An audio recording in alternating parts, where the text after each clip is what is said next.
Hey everyone, I hope this video finds you well. It's been a few months since we've sent out any kind of announcement or progress report on how things are going here, but things are going really well here. Really appreciate the way everybody respects everybody else's right to clean air and just safe environments. So we appreciate people looking out for everybody else.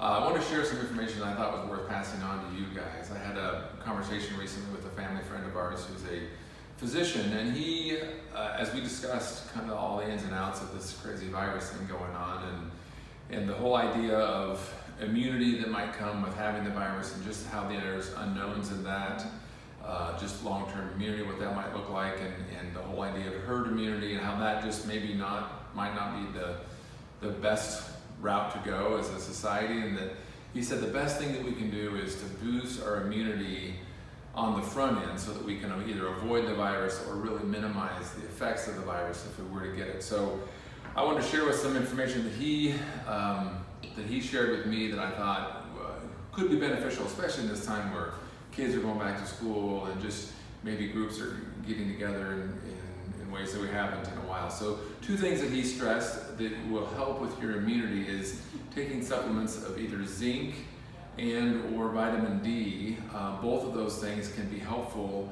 Right now, in the summertime, we get a lot of vitamin D. If you're just out for 30 minutes at a time, a few days a week, you get kind of an adequate amount of vitamin D. But if not, especially as we get into fall and winter and you may not be out as much, taking a supplement of vitamin D, something like this, which is D3, this comes in units of what they call 2,000 international units. The recommendation to boost your immunity to this level is way more than the recommended daily allowance. So the recommended amount for boosting your immunity in this situation would be about 5,000 international units, and so that would be 2.5 of these tablets. Always with anything, talk to your own doctor if you have any questions or concerns about the amounts of these things. These are just suggestions. There's a lot of information out there in a lot of different sources. The other thing is zinc, and zinc again comes in a lot of different forms. A lot of ways, a lot of times you can get it through things like Zicam, which the recommended amount for an adult for zinc as a supplement to boost your immunity is between 20 and 40 milligrams per day. So a single Zicam tablet is about 10 milligrams. So when I started adding zinc to my diet, I was taking one of these in the morning and then one again at night to get 20 milligrams. If for kids, these little chewable ones might be an option. I think these are recommended for ages 12 and up. So again, you might want to talk to your own physician about that.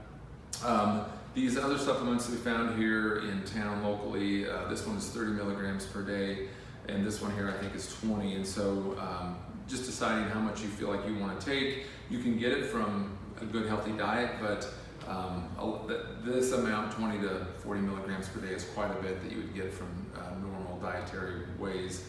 But the one thing that I want to stress to you about taking zinc is that there are certain foods that are called zinc activators. Things like blueberries or blackberries, you can get it from capers, also some of the leafy vegetables, kale, you can get it from cilantro, you can get it from a lot of different things. And so included in this email is a document that you can click on, and it has a list of all these zinc activators. So the amount to activate the zinc, to get it to your body, to use it to its full effect, is about a cup of blueberries or blackberries in a day.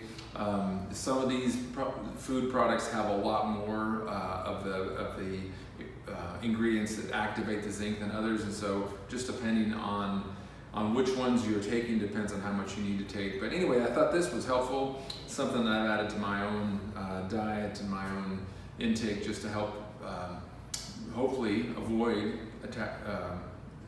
getting this virus, or at least if I do get it, then hopefully minimize the symptoms, which again is important in maybe avoiding some of the long-term